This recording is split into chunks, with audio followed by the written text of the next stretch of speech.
Welcome to this explainer. If you're an IB theory of knowledge student, or really anyone grappling with the heavy complexities of medical ethics, you are in exactly the right place today.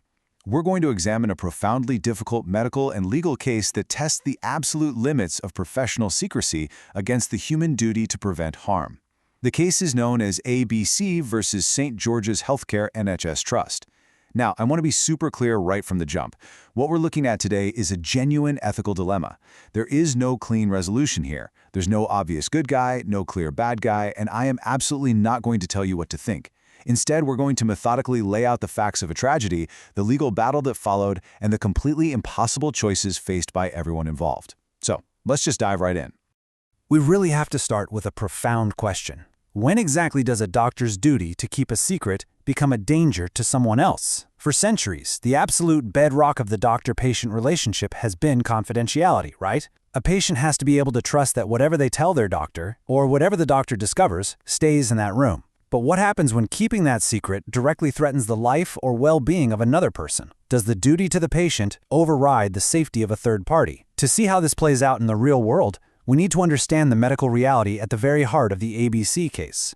To really grasp the immense stakes here, we first have to establish exactly what Huntington's disease is. Medically speaking, it's a progressive neurodegenerative condition. It severely affects a person's movement, their cognition, and their psychiatric stability. And crucially, it is incurable. It's a fatal condition, typically leading to death 10 to 30 years after symptoms first appear.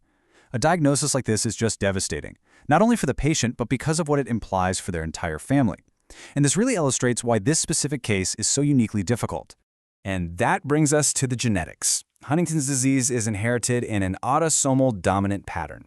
Basically, what that means in plain English is that it only takes one copy of the mutated gene to cause the disease. So if one parent has the mutation, their biological child has an exact 50% chance of inheriting it and eventually developing this fatal disease themselves. It is quite literally a coin flip. In clinical genetics, a parent's diagnosis isn't just about the parent. It is definite, reliable, and highly critical medical information about the child, too. Keep that exact 50% figure in mind as we look at how the timeline actually unfolded.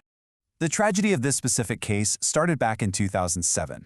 A man, who we're just going to refer to as the father, shot and killed his wife, the mother of his daughters. He was convicted of manslaughter on the grounds of diminished responsibility. Under the Mental Health Act, he was sentenced to a hospital order, meaning he was detained and treated by psychiatric and medical teams. Fast forward a bit to early 2009. The clinicians treating him began to suspect that his physical and psychiatric symptoms might actually be caused by Huntington's disease, and by late 2009, genetic testing confirmed it. The father definitely had Huntington's. Upon confirming this fatal diagnosis, the medical team immediately saw the implications.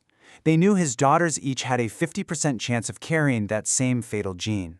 So the doctors sat down with the father and sought his permission to inform his daughters about their genetic risk. But the father firmly, explicitly, and repeatedly refused to grant his consent. He absolutely forbade his doctors from telling his daughters, which meant the doctors were now strictly bound by the rules of patient confidentiality. Now, the father's refusal wasn't born out of malice. According to the case records, he was trying to protect them. He expressed a really deep fear that if his daughters were told about this looming fatal illness, they would be terribly upset or even become suicidal. And he raised one very specific concern to his doctors. He feared that his daughter, who is known in court as ABC, might choose to have an abortion if she knew the truth. And that specific fear brings us to the most critical, time-sensitive fact of this entire dilemma.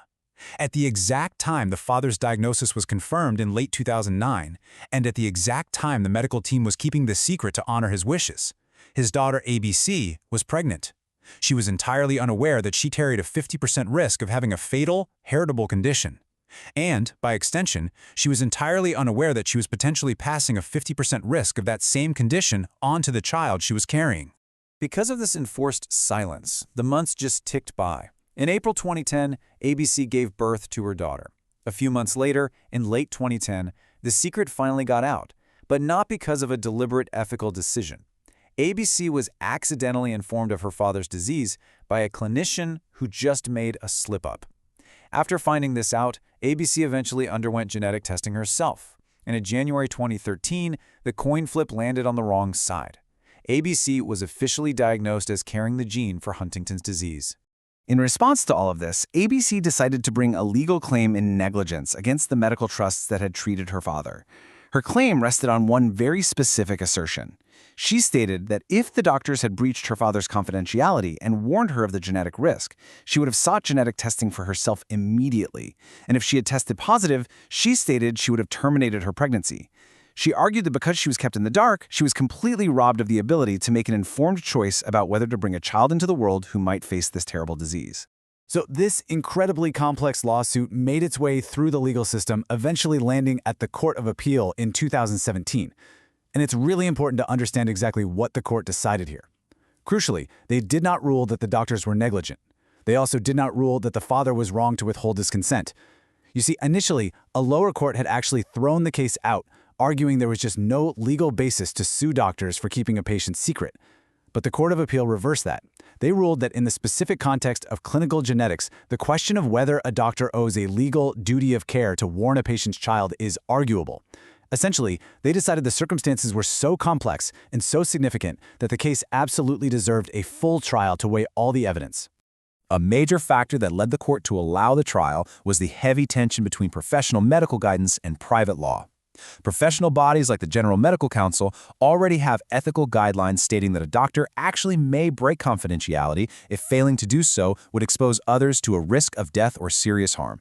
The guidelines essentially tell doctors to balance the public interest in keeping medical secrets against the public interest in preventing harm. But until this specific case, the law itself hadn't clearly established if a doctor could actually be sued by a family member for failing to warn them. The court recognized that clinical genetics is unique. It provides definite, reliable, and critical information about third parties that you just don't see in other areas of medicine. So we're left weighing two incredibly heavy competing principles. On one side, you have the duty of confidentiality to the patient. If patients don't believe their doctors will keep their secrets, they might lie, or they might avoid seeking treatment altogether, which obviously harms society as a whole. But on the other side, you have the duty of care to prevent harm. If a doctor holds a piece of information that could literally save a life or prevent immense suffering, do they not have a moral and perhaps legal obligation to share it? Which brings us to the ultimate question for you to consider today. The father, facing a terminal diagnosis while locked in a psychiatric facility, kept the secret because he believed he was protecting his pregnant daughter from distress and from having an abortion. The doctors, bound by centuries of medical tradition and the immediate demands of their patient, respected his confidentiality. And a court looked at all of this and said the question of a legal duty to the daughter was at least worth asking. So as you process this explainer, ask yourself, who, if anyone, did something wrong here? And if a wrong was committed, was it a moral wrong, a professional wrong, or a legal wrong? Thank you for engaging with this incredibly difficult topic.